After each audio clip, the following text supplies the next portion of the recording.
ಈ ಬಾಂಡ್ಸ್ ಅಂತ ಹೇಳಿದ್ರೆ ಏನು ಸರ್? ನೀವು ಕಂಪನಿಗೆ ಸಾಲ ಕೊಡ್ತಾ ಇದ್ದೀರಾ. ಈಗ ಸರ್ಕಾರದ ಬಾಂಡ್ಸ್ ಅಂತ ಹೇಳಿದ್ರೆ ನಮಗೆ ಅನ್ಸುತ್ತೆ ಇದು ಸೇಫ್. ಕಾರ್ಪೊರೇಟ್ ಬಾಂಡ್ಸ್ ಅಂತ ಹೇಳಿ ಬಂದಾಗ ರಿಸ್ಕು ಭಾಳ ಇರುತ್ತೆ. ಸೊ ಕಂಪನಿಗಳು ಅಸಲು ಮತ್ತೆ ಬಡ್ಡಿಯನ್ನ ಸೇರಿ ಕ್ವಾರ್ಟರ್ಲಿ ಅಥವಾ ಇಯರ್ಲಿ ಕೊಡ್ತಾವ ಅಥವಾ ಇಂಟ್ರೆಸ್ಟ್ ಅನ್ನ ಮಾತ್ರ ನಮಗೆ ಕೊಡ್ತಾ ಹೋಗ್ತಾವ? It is an agreement. Company agreement ಮಾಡಿರುತ್ತೆ. ಗೋಲ್ಡ್ ಬಾಂಡ್ ಅಂತ ಇದೆಯಾ ಅಥವಾ ಈಗ RBI ರಿಟೇಲ್ ಡೈರೆಕ್ಟ್ ಅಂತ ಹೇಳಿದ್ರು. Gold bond RBI floating rate bond ಬೇರೆದು. ಬಾಂಡ್ಸ್ ಅಲ್ಲಿ ಒಂದು ಮ್ಯಾಕ್ಸಿಮಮ್ ರಿಟರ್ನ್ಸ್ ಅಂತ ಹೇಳಿದ್ರೆ ಎಷ್ಟು ಬರಬಹುದು? ಇಟ್ ಅಗೇನ್ ಡಿಪೆಂಡ್ಸ್ ಆನ್ ಯಾವ ಇಂಟ್ರೆಸ್ಟ್ ರೇಟ್ ಸೈಕಲ್ನಲ್ಲಿ ನೀವು ಹೂಡಿಕೆ ಮಾಡ್ತಾ ಇದ್ದೀರಿ, ಯಾವಾಗ ವಿಡ್ರಾ ಮಾಡ್ತಾ ಇದ್ದೀರಿ ಅನ್ನೋದ್ರ ಮೇಲೆ ಡಿಪೆಂಡ್ ಇರುತ್ತೆ. ಹಾಯ್ ಹಲೋ ನಮಸ್ಕಾರ, ವೆಲ್ಕಮ್ ಟು ಬಾಸ್ವಾಲಾ. ನಾನು ಶೇಷಕೃಷ್ಣ ಭಟ್. ಹೂಡಿಕೆ ಮಾಡಬೇಕು, ಆ ಮೂಲಕ ನಾವು ಕಷ್ಟಪಟ್ಟು ಸಂಪಾದಿಸಿದಂಥ ಹಣ ನಮಗೋಸ್ಕರ ದುಡಿಯುವಂತಾಗಬೇಕು, ನಮ್ಮ ಆರ್ಥಿಕ ಸ್ಥಿತಿ ಉತ್ತಮವಾಗಬೇಕು ಅನ್ನೋದು ಬಹಳಷ್ಟು ಜನರಿಗಿದೆ. ಇಲ್ಲಿ ಹೂಡಿಕೆ ಅಂತ ಹೇಳುವಂಥದ್ದು ಬಂದಾಗ ಆಪ್ಷನ್ಗಳು ಸಾಕಷ್ಟಿವೆ, ಅದು ಕಣ್ಣು ಮುಂದೆ ಬರುತ್ತೆ. FD, NPS, stock market, mutual fund, ಇದೆಲ್ಲದ್ರ ಜೊತೆಗೆ ಬಾಂಡ್ಸ್ ಅಂತಲೂ ಕೂಡ ಒಂದಿದೆ. ಹೆಚ್ಚಿನವರಿಗೆ ಈ ಬಾಂಡ್ಸ್ ಅಂತ ಹೇಳಿದರೆ ಗೊತ್ತಿಲ್ಲ. ಅದಕ್ಕೋಸ್ಕರನೇ ಈ ವಿಡಿಯೋ ಮಾಡ್ತಾ ಇದ್ದೀವಿ.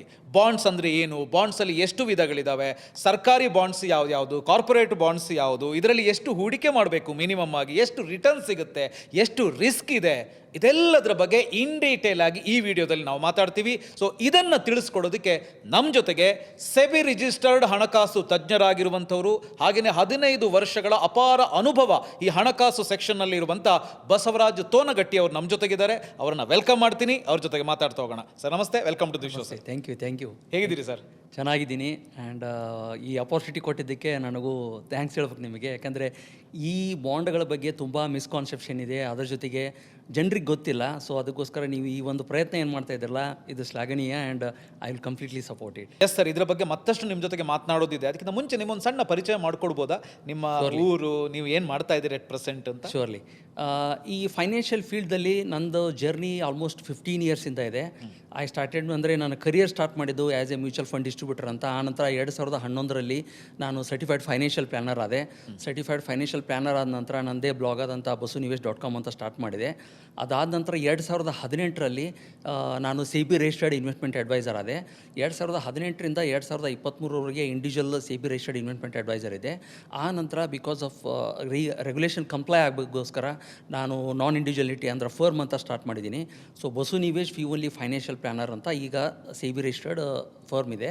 ಸೊ ಓವರಾಲು ಈ ಫೈನಾನ್ಷಿಯಲ್ ಫೀಲ್ಡಲ್ಲಿ almost around 15 years of experience ಇದೆ ಅಂತ ಹೇಳ್ಬೋದು. ಜನರನ್ನ ಫಿನಾನ್ಷಿಯಲಿ ಎಜುಕೇಟ್ ಮಾಡ್ತಾ ಇದ್ದೀರಾ? ಕರೆಕ್ಟ್. ಎಜುಕೇಟ್ ಮಾಡಿಬಿಟ್ಟು ಅವರಿಗೆ ಎಲ್ಲಿ ಇನ್ವೆಸ್ಟ್ಮೆಂಟ್ ಮಾಡಿದರೆ ಸೂಕ್ತ ಅನ್ನೋದು ಮಾತ್ರ ಹೇಳಿಬಿಟ್ಟು ಅದಕ್ಕೆ ಫೀ ಚಾರ್ಜ್ ಮಾಡ್ತೀವಿ. ಆ್ಯಂಡ್ ಇನ್ವೆಸ್ಟ್ಮೆಂಟ್ ಅವರೇ ಮಾಡ್ಕೋಬೇಕಾಗುತ್ತೆ, ಯಾಕಂದರೆ ನಾವು ಯಾವುದು ಸೆಲ್ ಮಾಡುವಾಗಿಲ್ಲ, ಏನು ಮಾಡುವಾಗಿಲ್ಲ. ಬಟ್ ಈ ಹೋಲ್ ಪ್ರೊಸೆಸ್ಸಿಗೆ ನಾವು ಫೀ ಚಾರ್ಜ್ ಮಾಡ್ತೀವಿ. ನೈಸ್. ಸೊ ಎಲ್ಲದಕ್ಕೂ ಕೂಡ ಈ SEBI ರಿಜಿಸ್ಟರ್ಡ್ ಅಂತ ಬರುತ್ತಲ್ಲ, ಅದು ಯಾಕೆ ಅಂತ ಹೇಳ್ಬೋದಾ ಸರ್? ಏನಾಗಿದೆ ಅಂದರೆ ಈ ಫೈನಾನ್ಷಿಯಲ್ ವರ್ಲ್ಡಲ್ಲಿ ಎಸ್ಪೆಷಲಿ ಈ ಸೋಷಿಯಲ್ ಮೀಡಿಯಾ ಬೂಮ್ ಆದ ತಕ್ಷಣ ಎಲ್ಲರೂ ಎಕ್ಸ್ಪರ್ಟ್ ಆಗ್ತಾ ಇದ್ದಾರೆ. ಎಲ್ಲರೂ ಎಕ್ಸ್ಪರ್ಟ್ ಆಗಿಬಿಟ್ಟು ಎಲ್ಲರೂ ಕ್ವಿಕ್ ರಿಚ್ ಮನಿ ಅನ್ನುವಂಥ ಒಂದು ಆಪ್ಷನ್ ನೋಡ್ತಾ ಇರುವಾಗ, ಎಸ್ಪೆಷಲಿ ಈ ಬೂಮ್ ಮಾರ್ಕೆಟ್ ಇರುತ್ತಲ್ಲ, ಬೂಮ್ ಮಾರ್ಕೆಟ್ ಇರುವಾಗ ಎಲ್ಲರೂ ಸ್ಟಾಕ್ಸಲ್ಲಿ ಇನ್ವೆಸ್ಟ್ ಮಾಡ್ಬೇಕಂತಾರೆ, ಎಲ್ಲರಿಗೂ ದುಡ್ಡು ಬೇಕಾಗಿರುತ್ತೆ. ಬೇಸಿಕಲಿ ಏನಿರುತ್ತೆ ಅಂದರೆ ಜನರಿಗೆ ಬ್ಯಾಂಕ್ ಎಫ್ಡಿಗಿಂತ ಹೆಚ್ಚಿಗೆ ರಿಟರ್ನ್ಸ್ ಎಲ್ಲಿ ಬರುತ್ತೆ ಅಲ್ಲಿ ಒಂದು ಇಂಟ್ರೆಸ್ಟ್ ಇರುತ್ತೆ. ಸೊ ಇದನ್ನು ಮನಗೊಂಡು ಒಂದಿಷ್ಟು ಜನ ಏನು ಮಾಡ್ತಾರೆ ಅಂದರೆ they will try to misguide you. Quick money ಕೊಡ್ತೀವಿ, ಅದು ಕೊಡ್ತೀವಿ, ಇದು ಕೊಡ್ತೀವಿ ಅಂತ ಏನೇನೋ ಮಿಸ್ಗೈಡ್ ಮಾಡ್ತಿರ್ತಾರೆ. ಈ ಮಿಸ್ಗೈಡನ್ನು ಅವಾಯ್ಡ್ ಮಾಡಿಬಿಟ್ಟು ಅಂಥವ್ರನ್ನು ಒಂದು ತಳದಿಗೆ ತರೋದಕ್ಕೆ ಈ SEBI ರಿಜಿಸ್ಟರ್ಡ್ ಇನ್ವೆಸ್ಟ್ಮೆಂಟ್ ಅಡ್ವೈಸರ್ ಅಂತ ಬಂತು. ಅಂದರೆ ಯಾರು SEBI ರಿಜಿಸ್ಟರ್ಡ್ ಇನ್ವೆಸ್ಟ್ಮೆಂಟ್ ಅಡ್ವೈಸರ್ ಇದ್ದಾರಲ್ಲ ಅವ್ರ ಜೊತೆಗೆ ಮಾತ್ರ ನೀವು ವ್ಯವಹರಿಸಿ, ಅಥವಾ ಅವ್ರ ರೆಕಮೆಂಡೇಷನ್ನ ತೊಗೊಳ್ಳಿ, ಅಥವಾ ಅವರು ವ್ಯಾಲಿಡ್ ಆಗಿರೋದ್ರಿಂದ, ಸರ್ಟಿಫೈಡ್ ಆಗಿರೋದ್ರಿಂದ ಅವರಿಂದ ಮೋಸ ಹೋಗಲಿಕ್ಕೆ ನಿಮಗೆ ಚಾನ್ಸ್ ಇಲ್ಲ ಅನ್ನೋದಕ್ಕೋಸ್ಕರ ಈ ರೆಗ್ಯುಲೇಷನ್ಸ್ ಎಲ್ಲ ಬಂದಿದೆ. Wonderful sir. ನೀವು SEBI ರಿಜಿಸ್ಟರ್ಡ್ ಅಂತ ಹೇಳುವಂಥದ್ದು ನಮಗೆ ನಿಜಕ್ಕೂ ಕೂಡ ಖುಷಿ ತರುವಂಥ ವಿಚಾರ, ಜೊತೆಗೆ ವೀಕ್ಷಕರಿಗೂ ಕೂಡ ಒಂದು ಪರ್ಫೆಕ್ಟ್ ಆಗಿರುವಂಥ ಮಾಹಿತಿ, ಇನ್ಫಾರ್ಮೇಷನ್ ಹೋಗುತ್ತೆ ಅಂತ. ಡೆಫಿನೆಟ್ಲಿ. S sir. ಬಾಂಡ್ಸ್ ಬಗ್ಗೆ ಭಾಳಷ್ಟು ಜನರಿಗೆ ಗೊತ್ತಿಲ್ಲ ಸರ್. ಸೊ ನಾನು ಮೊದಲನೇ ಬೇಸಿಕ್ ಕ್ವಶನ್ ಇಂದನೇ ಸ್ಟಾರ್ಟ್ ಮಾಡ್ತೀನಿ. ಈ ಬಾಂಡ್ಸ್ ಅಂತ ಹೇಳಿದ್ರೆ ಏನು ಸರ್? ಈ ಬಾಂಡ್ ಅಂದರೆ ಸಿಂಪಲ್ ಆಗಿ ಹೇಳ್ಬೇಕಂದ್ರೆ ಒಂದು ಕಂಪ್ನಿ ಇದೆ.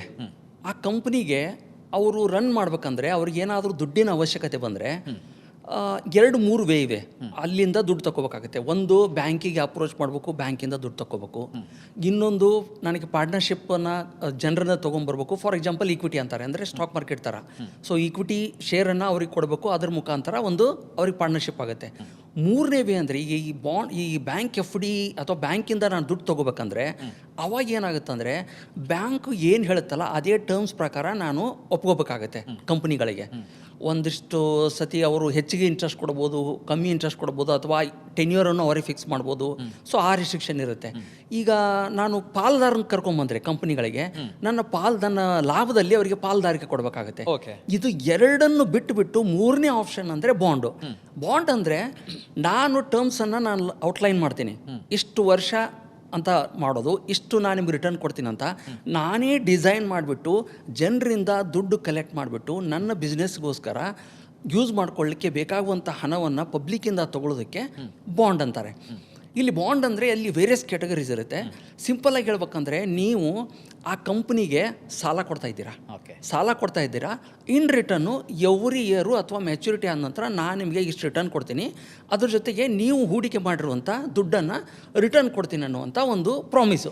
ಅಂದರೆ ಸಿಂಪಲ್ ಆಗಿ ಹೇಳಬೇಕು ಅಂತ ಹೇಳಿದ್ರೆ, ಈಗ ನಾವು ಸಾಲ ತಗೊಳ್ತೀವಿ ಬ್ಯಾಂಕಿಂದ, ಸಾಲ ತಗೊಳ್ಬೇಕಿದ್ರೆ ಅವರೊಂದು ಕ್ಯಾಲ್ಕುಲೇಟ್ ಮಾಡಿ ಇಂಟ್ರೆಸ್ಟ್ ಈಗ 8%, ಇದಕ್ಕೆ ಅಸಲು ಮತ್ತೆ ಇಂಟ್ರೆಸ್ಟ್ ಸೇರಿ EMI ಇಷ್ಟು ಕಟ್ಟಬೇಕು ಅಂತ ಇರುತ್ತೆ. ಕರೆಕ್ಟ್. ಸೊ ಇಲ್ಲಿ ಬಾಂಡ್ಸ್ ಅಲ್ಲೂ ಕೂಡ ಹಂಗೇನೆ, ನಾವು ಕಂಪನಿಗಳಿಗೆ ಸಾಲ ಕೊಡ್ತೀವಿ. ಕರೆಕ್ಟ್. ಸೊ ಕಂಪನಿಗಳು ಅಸಲು ಮತ್ತೆ ಬಡ್ಡಿಯನ್ನ ಸೇರಿ ಕ್ವಾರ್ಟರ್ಲಿ ಅಥವಾ ಇಯರ್ಲಿ ಕೊಡ್ತಾವ ಅಥವಾ ಇಂಟ್ರೆಸ್ಟ್ ಅನ್ನ ಮಾತ್ರ ನಮಗೆ ಕೊಡ್ತಾ ಹೋಗ್ತಾವ? ಅದರಲ್ಲಿ ವೇರಿಯಸ್ ಕ್ಯಾಟಗರೀಸ್ ಇದೆ. ಒಂದಿಷ್ಟು ಕೇಸ್ಗಳಲ್ಲಿ ಏನಾಗುತ್ತೆ ಅಂದ್ರೆ ಅವರು ಕ್ವಾರ್ಟರ್ಲಿನೂ ಕೊಡ್ಬೋದು, ಹಾಫ್ ಇಯರ್ಲಿನೂ ಕೊಡ್ಬೋದು, ಅಥವಾ ಇಯರ್ಲಿನೂ ಕೊಡ್ಬೋದು.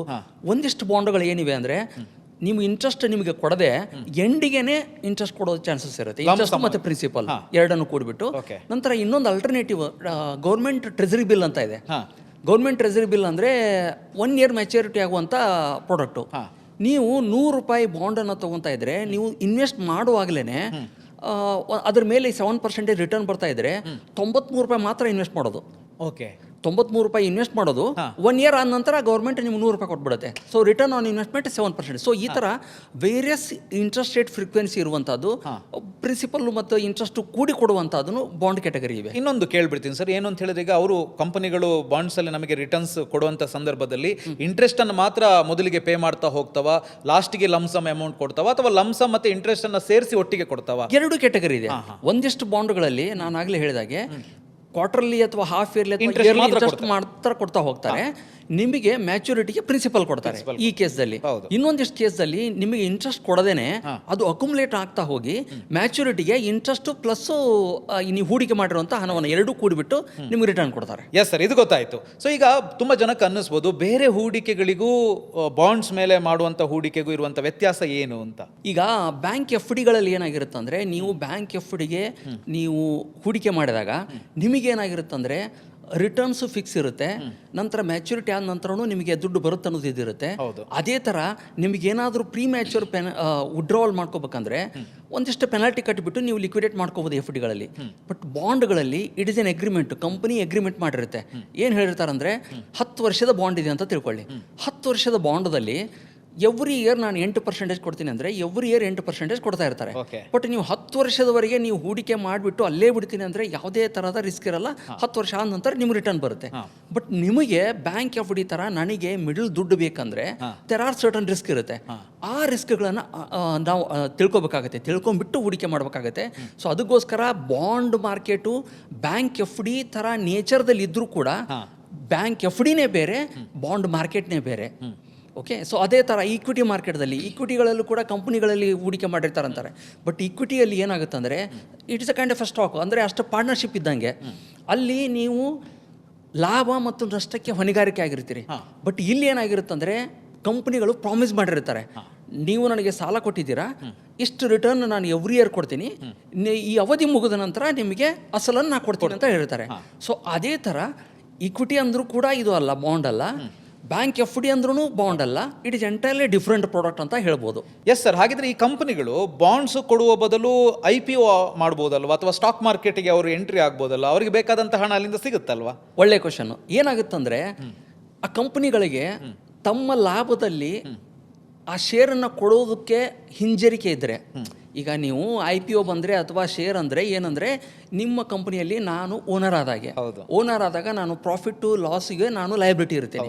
ಬಟ್ ಒಂದಿಷ್ಟು ಕಂಪನಿಗಳಿಗೆ ಲಾಭದಲ್ಲಿ ಶೇರನ್ನು ಕೊಡೋದು ಇಂಟ್ರೆಸ್ಟ್ ಇರಲ್ಲ ಅವರಿಗೆ. ಸೊ ಅಂಥ ಸಿಚುವೇಶನ್ದಲ್ಲಿ ಅವ್ರು ಏನು ಮಾಡ್ತಾರೆ ಅಂದರೆ ಈ ದುಡ್ಡನ್ನು ತಗೋಬೇಕಂದ್ರೆ ಬ್ಯಾಂಕಿಗಾದರೂ ಹೋಗ್ಬೇಕು, ಇಲ್ಲಾದರೆ ಬಾಂಡ್ ಆದರೂ ಇಶ್ಯೂ ಮಾಡಬೇಕು. ಸೊ ಸೇಫ್ ಅವೆನ್ಯೂ ಅಂದರೆ ಬಾಂಡನ್ನು ಇಶ್ಯೂ ಮಾಡ್ತಾರೆ. ಎಸ್ ಸರ್, ಇತ್ತೀಚೆಗೆ ನಾವು ಕಂಪೇರ್ ಮಾಡಿ ನೋಡಿದಾಗ ಮ್ಯೂಚುವಲ್ ಫಂಡಲ್ಲಿ ಹೂಡಿಕೆ ಮಾಡುವಂಥವರ ಸಂಖ್ಯೆ ಕಡಿಮೆ ಕಾಣಿಸ್ತಾ ಇದೆ, ಬಟ್ ಸ್ಟಾಕ್ ಮಾರ್ಕೆಟಲ್ಲಿ ಇನ್ವೆಸ್ಟ್ ಮಾಡುವಂಥವರ ಸಂಖ್ಯೆ ಜಾಸ್ತಿ ಇದೆ. ಸ್ವಲ್ಪ ಹಿಂದಿನ ಲೆಕ್ಕಾಚಾರ ತಗೊಂಡ್ರೆ FD ಇಡುವಂಥವ್ರ ಸಂಖ್ಯೆ ಅಥವಾ ಟ್ರೆಡಿಷನಲ್ ಇನ್ವೆಸ್ಟ್ಮೆಂಟ್ ಅಂತ ನಾವೇನು ಹೇಳ್ತೀವಿ, PPF, NPS ಎಲ್ಲ ಬರುತ್ತಲ್ಲೋ ಅದರಲ್ಲಿ ಇನ್ವೆಸ್ಟ್ಮೆಂಟ್ ಮಾಡುವಂಥವ್ರ ಸಂಖ್ಯೆ ಕೂಡ ಬೇಕಾದಷ್ಟು ಇದೆ. ಬಟ್ ಈ ಬಾಂಡ್ಸ್ ಅಂತ ಹೇಳಿ ಬಂದಾಗ ಬಾಂಡ್ಸಲ್ಲಿ ಇನ್ವೆಸ್ಟ್ ಮಾಡುವಂಥವ್ರ ಸಂಖ್ಯೆ ಚೆನ್ನಾಗಿದೆಯಾ? ಏನಾಗಿತ್ತಂದರೆ ಈ ಒಂದು 2-3 ವರ್ಷದ ಹಿಂದಿಲವರೆಗೆ ಬರೀ ಈ ಇನ್ಸ್ಟಿಟ್ಯೂಷನಲ್ ಇನ್ವೆಸ್ಟರ್ಸು ಅಂದರೆ ಈ ಮ್ಯೂಚುವಲ್ ಫಂಡ್ ಕಂಪ್ನಿಗಳು, ದೊಡ್ಡ ದೊಡ್ಡ ಕಂಪ್ನಿಗಳು ಬಲ್ಕಾಗಿ ಈ ಬಾಂಡ್ ಮಾರ್ಕೆಟ್ದಲ್ಲಿ ಇನ್ವೆಸ್ಟ್ ಮಾಡ್ತಾಯಿದ್ರು. So bond market specifically meant for them ಅಂತ ಇತ್ತು. ರಿಟೇಲ್ ಇನ್ವೆಸ್ಟರ್ಸಿಗೆ ಆ ಎಂಟ್ರಿನೇ ಇದ್ದಿದ್ದಿಲ್ಲ. ಈಗ ಒಂದು 3-4 ವರ್ಷದ ಹಿಂದೆ RBI ರಿಟೇಲ್ ಡೈರೆಕ್ಟ್ ಅಂತ ಒಂದು ಪ್ಲ್ಯಾಟ್ಫಾರ್ಮ್ ಬಂತು. ಅದರ ಮುಖಾಂತರ ರಿಟೇಲ್ ಇನ್ವೆಸ್ಟರ್ಸು ಡೈರೆಕ್ಟಾಗಿ ಇನ್ವೆಸ್ಟ್ ಮಾಡ್ಬೋದು. ಅದ್ರ ಜೊತೆಗೆ ರೀಸೆಂಟ್ಲಿ SEBI ರೆಗ್ಯುಲೇಷನ್ ತಂದುಬಿಟ್ಟು ಭಾಳಷ್ಟು ಬಾಂಡ್ ಪ್ಲ್ಯಾಟ್ಫಾರ್ಮ್ ಬಂದಿವೆ. ಅದರ ಮುಖಾಂತರ ಈಗ ನೀವು ರಿಟೇಲ್ ಇನ್ವೆಸ್ಟರ್ಸು ಮಾಡ್ಬೋದು, ಇನ್ವೆಸ್ಟ್ ಮಾಡ್ಬೋದು. ಸೊ ಮೊದಲು ಇನ್ಸ್ಟಿಟ್ಯೂಷನಲ್ ಇನ್ವೆಸ್ಟರ್ಸಿಗೆ ಇದ್ದಂಥ ಮಾರ್ಕೆಟನ್ನು ರಿಟೇಲ್ ಇನ್ವೆಸ್ಟರ್ಸಿಗೂ ಈಗ ಸಿಗ್ತಾ ಇದೆ. ಸೊ ಅವರು ಕೂಡ ಇವತ್ತಿನ ಕಾಲದಲ್ಲಿ ರಿಟೇಲ್ ಇನ್ವೆಸ್ಟರ್ಸು ಬಾಂಡ್ ಮಾರ್ಕೆಟ್ದಲ್ಲಿ ಈಸಿಯಾಗಿ ಹೂಡಿಕೆ ಮಾಡ್ಬೋದು. ಸೊ ಅಂದರೆ ಇಂಡಿವಿಜುವಲ್ ಆಗಿ ನಾನು ಕೂಡ ಇನ್ವೆಸ್ಟ್ ಮಾಡ್ಬೋದು, ನೀವು ಕೂಡ ಇನ್ವೆಸ್ಟ್ ಮಾಡ್ಬೋದು. ಬಟ್ ಮೊದಲು ಈ ಆಪ್ಷನ್ ಇರಲಿಲ್ಲ. ಹಂಗೆ ಮೊದಲು ಈ ಆಪ್ಷನ್ ಇದ್ದಿದ್ದಿಲ್ಲ. ನಂತರ ಅದೇ ಹೇಳಿದ್ನಲ್ಲ, ಬಲ್ಕಾಗಿ ಇನ್ವೆಸ್ಟ್ ಮಾಡ್ತಾ ಇದ್ರು. ಎಂಟ್ರಿ ಮಾಡ್ಬೇಕಂತ ಭಾಳ ಜನರಿಗೂ ಗೊತ್ತೂ ಇದ್ದಿದ್ದಿಲ್ಲ. ಈಗ ಈ RBI ರಿಟೇಲ್ ಡೈರೆಕ್ಟ್ ಬಂದಿರೋದ್ರಿಂದ ಮತ್ತು SEBI ರೆಗ್ಯುಲೇಟೆಡ್ ಪ್ಲಾಟ್ಫಾರ್ಮ್ಸ್ಗಳು ಬಂದಿರೋದ್ರಿಂದ ಯಾರೇ ರಿಟೇಲ್ ಇನ್ವೆಸ್ಟರ್ಸ್ ಕೂಡ ₹1,000 ಕೂಡ ಇನ್ವೆಸ್ಟ್ ಮಾಡ್ಬೋದು. Nice sir. ಹಾಗಿದ್ರೆ ಈ ಬಾಂಡ್ಸಲ್ಲಿ ಎಷ್ಟು ವಿಧಗಳಿದಾವೆ ಸರ್? ಬಾಂಡ್ಸಲ್ಲಿ ಏನಂದರೆ, ಒಂದು ಈಗ ಕಾರ್ಪೊರೇಟ್ ಬಾಂಡು ಅಂದರೆ ಈ ಕಂಪ್ನಿಗಳು, ಪ್ರೈವೇಟ್ ಸೆಕ್ಟರ್ ಕಂಪ್ನಿಗಳೇನಿವೆಯಲ್ಲ ಅವು ಇಶ್ಯೂ ಮಾಡುವಂಥ bond, PSU bonds, central government bonds, state government bonds, ನಂತರ ಅದೇ ಥರ ಈಗ ಸೋವರಿಜಿನ್ ಗೋಲ್ಡ್ ಬಾಂಡ್ ಅಂತ ಸ್ಪೆಸಿಫಿಕಲಿ ಗೋಲ್ಡಿಗೆ ಇರುವಂಥದ್ದು, ನಂತರ RBI floating rate bond. So ಈ ಥರ ಒಂದು 4-5 ಕೆಟಗರಿ ಇನ್ನು ಬ್ರಾಡರ್ ಸೆನ್ಸ್ ಆಗಿ ಬಾಂಡ್ದಲ್ಲಿವೆ. ಸೊ ನೀವು ಹೇಳಿದಂಥ ಕೆಟಗರಿಗಳು 4, ಬಟ್ ಬಾಂಡ್ಸ್ ಅಂತ ಹೇಳಿ ಬಂದರೆ ಭಾಳಷ್ಟು ಇದಾವೆ. ಹೌದು, ಯಾವ್ದಾವ್ದು ಕಂಪ್ನಿಗಳು ಎಷ್ಟು ಇಶ್ಯೂ ಮಾಡ್ತವೆ. ಸೆಂಟ್ರಲ್ ಗೌರ್ಮೆಂಟ್ ಅಂದರೆ ಒಂದೇ ಇರ್ಬೋದು, ಬಟ್ ಬಾಂಡ್ ಕೆಟಗರಿ ಸೆಂಟ್ರಲ್ ಗೌರ್ಮೆಂಟದಲ್ಲೂ ಕೂಡ ವೇರಿಯಸ್ ಮ್ಯಾಚೂರಿಂಗ್ ಬಾಂಡ್ ಇರುತ್ತೆ. ಅದೇ ಥರ ಸ್ಟೇಟ್ ಗೌರ್ಮೆಂಟ್ ಇರುತ್ತೆ, ಕಂಪ್ನಿಗಳ ಬಾಂಡ್ ಇರುತ್ತೆ, RBI ರಿಟೇಲ್ ಡೈರೆಕ್ಟು. ಸೊ ಈ ಥರ ಅದರಲ್ಲಿ ಕೂಡ ವೇರಿಯಸ್ ಕೆಟಗರೀಸ್ ಬರುತ್ತೆ. Okay sir. ಹಾಗಿದ್ರೆ ಈ ಗೌರ್ಮೆಂಟ್ ಬಾಂಡ್ಸ್ ಮತ್ತು ಕಾರ್ಪೊರೇಟ್ ಬಾಂಡ್ಸ್ಗೆ ಇರುವಂಥ ವ್ಯತ್ಯಾಸ ಏನು ಸರ್?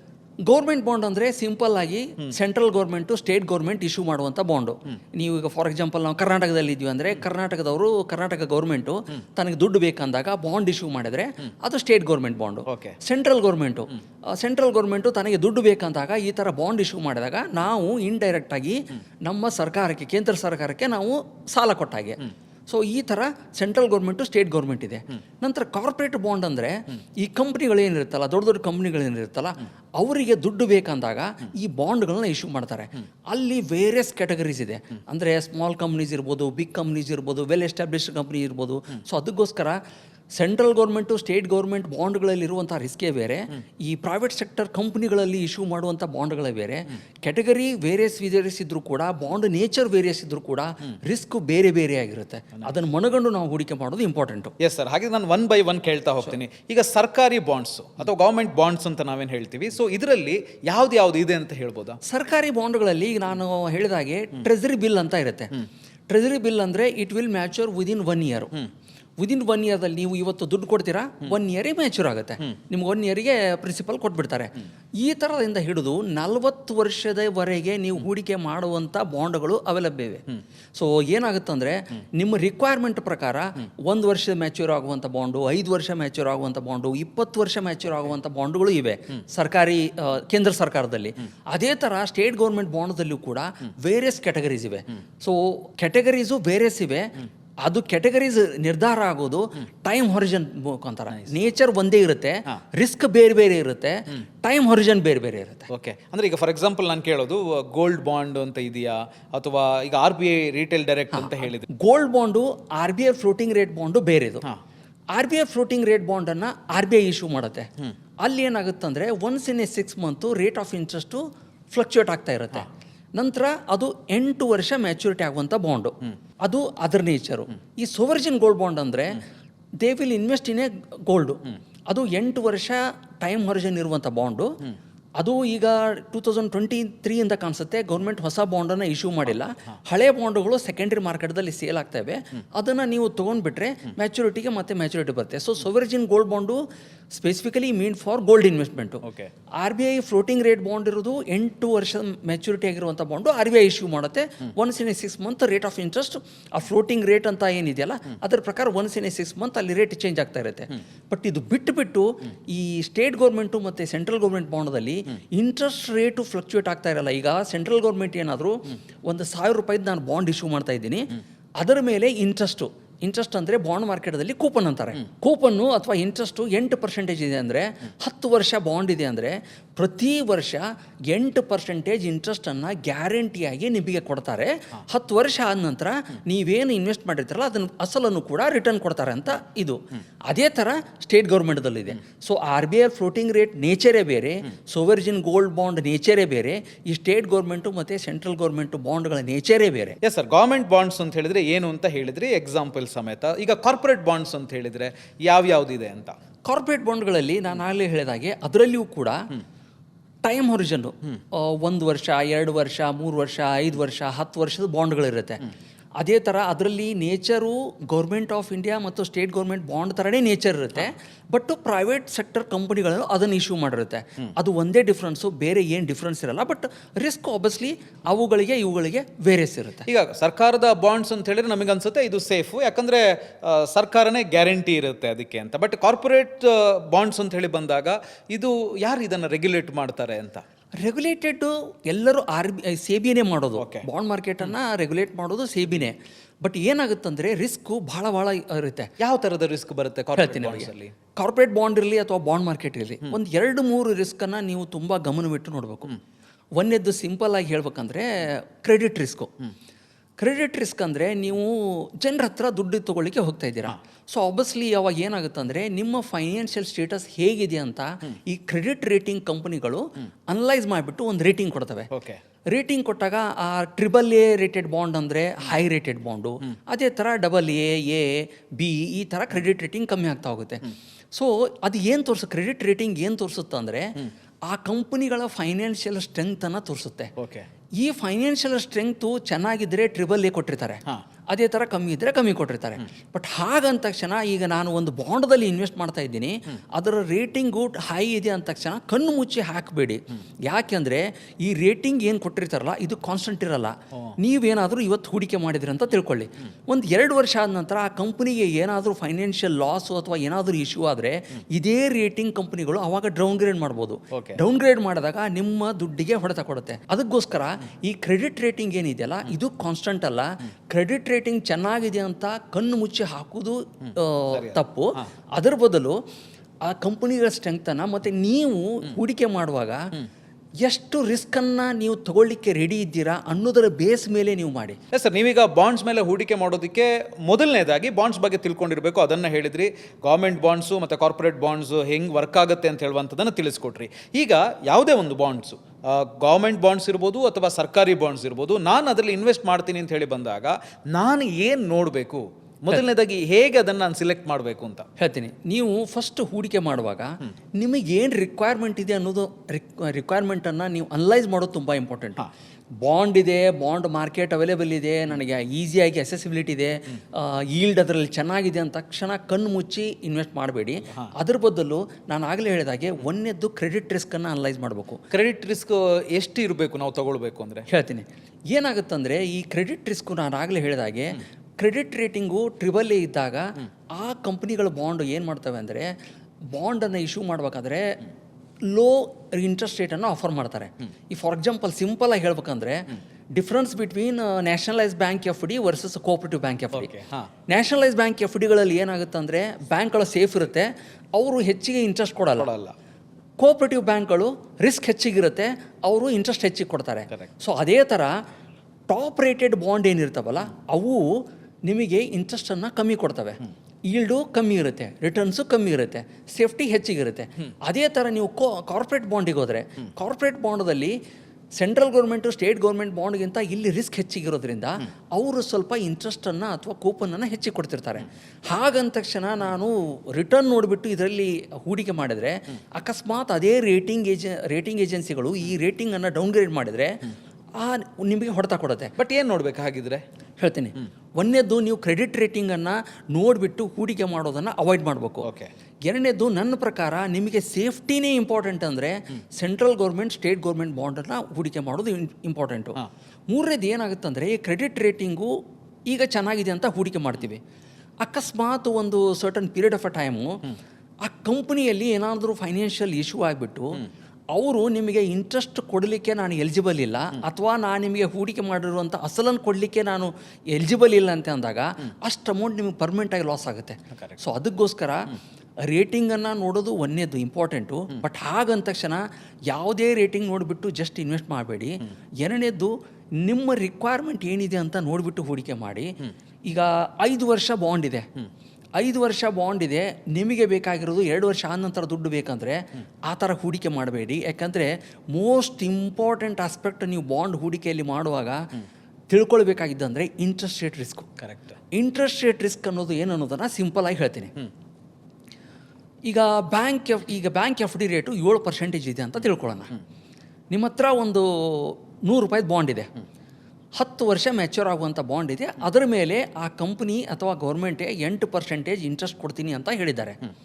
ನನ್ನ ಹತ್ರ ಒಂದು ಬಾಂಡ್ ಇದೆ, ಅದು ಕೂಡ 100 ರೂಪಾಯಿ bond, but rate of interest 6% ಇದೆ. 10 ವರ್ಷದ ಬಾಂಡು. ಸೊ ನಮ್ಮಿಬ್ಬರದು 10 ವರ್ಷದ ಬಾಂಡು, ಬಟ್ ನಿಮ್ಮ ಬಾಂಡ್ ಮೇಲೆ 8% ರಿಟರ್ನ್ ಬರ್ತಾ ಇದೆ, ನನ್ನ ಬಾಂಡ್ ಮೇಲೆ 6% ಬರ್ತಾ ಇದೆ. ಬ್ಯಾಂಕ್ ಎಫ್ ಡಿ ರೇಟು 7% ಇದೆ. ನಮಗಿಬ್ಬರಿಗೂ ದುಡ್ಡು ಬೇಕು. ನಮಗಿಬ್ಬರು ದುಡ್ಡು ಬೇಕಂದ ತಕ್ಷಣ ನಾವೇನು ಮಾಡಬೇಕು, ಸೆಕೆಂಡ್ರಿ ಮಾರ್ಕೆಟ್ದಲ್ಲಿ ಸೇಲ್ ಮಾಡ್ತೀವಿ. ಸೇಲ್ ಮಾಡ್ಲಿಕ್ಕೆ ಹೋದಾಗ ಜನ ಯಾರು ಬಾಂಡ್ ಅಂತ ತೊಗೊತಾರೆ, ನಿಮ್ಮ ಬಾಂಡನ್ನು ತೊಗೊಳಿಕ್ಕೆ ನೋಡ್ತಾರೆ. ಯಾಕೆಂದರೆ ನಿಮ್ಮ ಬಾಂಡ್ ಮೇಲೆ 8% ರಿಟರ್ನ್ ಬರ್ತಾ ಇದೆ, ನನ್ನ ಬಾಂಡ್ ಮೇಲೆ 6% ಇದೆ, ಬ್ಯಾಂಕ್ ಎಫ್ ಡಿ ರೇಟ್ ಈಗ ಕರೆಂಟ್ 7% ಇದೆ. ಸೊ ಆವಾಗ ನೀವು 100 ರೂಪಾಯಿ ಇನ್ವೆಸ್ಟ್ ಮಾಡಿದರೂ ಕೂಡ ಬಹಳಷ್ಟು ಜನ ನಿಮ್ಮ ಹತ್ರ ಬೈ ಮಾಡಲಿಕ್ಕೆ ಬಂದು 100 ರೂಪಾಯಿ ಬದಲು ನೀವು 100, 200, 103 ರೂಪಾಯಿ ಸೇಲ್ ಮಾಡ್ತೀನಿ ಅಂದರೂ ಜನ ತೊಗೋಬೋದು ನಿಮ್ಮದು. ಅಥವಾ ಅವ್ರು ತೊಗೊಳ್ಳೋರೇ ಹೇಳ್ಬೋದು 103 ರೂಪಾಯಿ ಕೊಡ್ತೀನಿ ನಾನು, ನನಗೆ ಆ ಬಾಂಡ್ ಕೊಟ್ಬಿಡಿ ಅಂತ. ಸೊ ನಿಮ್ದು ಏನಾಯಿತು, you will end up in profit. 100 ರೂಪಾಯಿ ಹೂಡಿಕೆ ಮಾಡಿದ್ರಿ, 103 ರೂಪಾಯಿ ತೊಗೊಂಡ್ರಿ. ಕರೆಕ್ಟು. ನಾನು ಬಾಂಡ್ ಸೇಲ್ ಮಾಡಬೇಕು, ನನಗೆ 6% ರಿಟರ್ನ್ ಬರ್ತಾ ಇದೆ, ಬ್ಯಾಂಕ್ ಎಫ್ ಡಿ 7% ಇದೆ, ಬೇರೆ ಬಾಂಡ್ಗಳು ಅಂದರೆ ನಿಮ್ಮ ಬಾಂಡ್ 8% ಇದೆ. ಸೊ ನನ್ನ ಬಾಂಡ್ ಯಾರೂ ತೊಗೊಳಿಕ್ಕೆ ಬರೋಲ್ಲ. ನನ್ನ ಬಾಂಡ್ ಯಾರೂ ತೊಗೊಳಿಕ್ಕೆ ಬರೋದು ಅಂದಾಗ ನಾನೇನು ಮಾಡಬೇಕಾಗುತ್ತೆ, ರೇಟನ್ನು ಕಮ್ಮಿ ಮಾಡಬೇಕಾಗತ್ತೆ. ಅಥವಾ ತೊಗೊಳ್ಳೋರು ಏನಂತಾರೆ, ನೀನು ಬಾಂಡ್ ನಾನು ತೊಗೊಳ್ಳಲ್ಲ, ನೀನು ಕಮ್ಮಿ ಕೊಡ್ತೀನಿ ಅಂದರೆ ನಾನು ತೊಗೊತೀನಿ ಅಂತಾರೆ. Demand and supply. ಸೊ ಅವಾಗ ಏನಾಗುತ್ತೆ ಅಂದರೆ ನಾನು 100 ರೂಪಾಯಿ ಹೂಡಿಕೆ ಮಾಡಿದ್ರು ಕೂಡ 96-97 ರೂಪಾಯಿಗೆ ನಾನು ಸೇಲ್ ಮಾಡಿಬಿಟ್ಟು ನಾನು ಲಾಸ್ ಆಗುತ್ತೆ. ಇದು ಎಲ್ಲ ಎದರಿಂದ ಆಯಿತು, ಬ್ಯಾಂಕ್ ಎಫ್ ಡಿ ರೇಟಿಂದ ಆಯಿತು. ಈ bank F D in return ಎದಕ್ಕೆ ಕನೆಕ್ಟೆಡ್ ಆಗಿದೆ, inflation rate, RBI repo rate ಮೇಲೆ ಇದಾಗಿದೆ. ಸೊ ಈ ಥರ every day bond price base on the inflation, interest rate cycle fluctuate ಆಗ್ತಾ ಇರುತ್ತೆ. ಬಟ್ ಅದು ಸರ್ಕಾರದ್ದು ಮಾತ್ರ, ಯಾಕಂದರೆ ಕಾರ್ಪೊರೇಟ್ ಬಾಂಡ್ಸ್ಗಳಲ್ಲೆಲ್ಲ ಅವರು ಫಿಕ್ಸ್ಡ್ ರಿಟರ್ನ್ಸ್ ಅಂತ ಹೇಳಿ ಕೊಡ್ತಾರೆ. ಫಿಕ್ಸ್ಡ್ ರಿಟರ್ನ್ಸ್ ಎಲ್ಲದರಲ್ಲೂ ಇರುತ್ತೆ. ಬಟ್ ನಾನು ಈಗ ಒಂದು ಬಾಂಡನ್ನು ನಾನು 10 ವರ್ಷ ಬಾಂಡ್ ಇದೆ, 8% ರಿಟರ್ನ್ ಕೊಡ್ತಾ ಇದ್ದಾರೆ ಅಂದರೆ ನಾನು 10 ವರ್ಷದವರೆಗೆ ನಾನು ಹೋಲ್ಡ್ ಮಾಡ್ತೀನಿ ಅಂದರೆ ರಿಸ್ಕ್ ಇಲ್ಲ. ನನಗೇನಾದರೂ ಮಿಡಲ್ ದುಡ್ಡು ಬೇಕಂದ್ರೆ ಈ ರಿಸ್ಕ್ ಇದ್ದೇ ಇದೆ. ಮಿನಿಮಮ್ ಎಷ್ಟು ವರ್ಷಗಳು ಇರ್ತವೆ ಈಗ ಗವರ್ಮೆಂಟ್ ಬಾಂಡ್ಸ್ ಅಥವಾ ಕಾರ್ಪೊರೇಟ್ ಬಾಂಡ್ಸ್ಗೆ? ಈ 3 ತಿಂಗಳಿಂದ 25-30 ವರ್ಷದವರೆಗಿದೆ. ಈ ಇಂಟ್ರೆಸ್ಟ್ ರೇಟ್ ಹೊಲಾಟಿಲಿಟಿ ಏನಿದೆಯಲ್ಲ, ಎವ್ರಿ ಡೇ ಪ್ರೈಸ್ ಚೇಂಜ್ ಆಗುವಂಥ ಹೊಲಾಟಿಲಿಟಿ ಏನಿದೆಯಲ್ಲ, ಇದು ಲಾಂಗ್ ಟರ್ಮ್ ಬಾಂಡ್ಗೆ ತುಂಬ ಇರುತ್ತೆ, ಶಾರ್ಟ್ ಟರ್ಮ್ ಬಾಂಡಿಗೆ ಕಮ್ಮಿ ಇರುತ್ತೆ.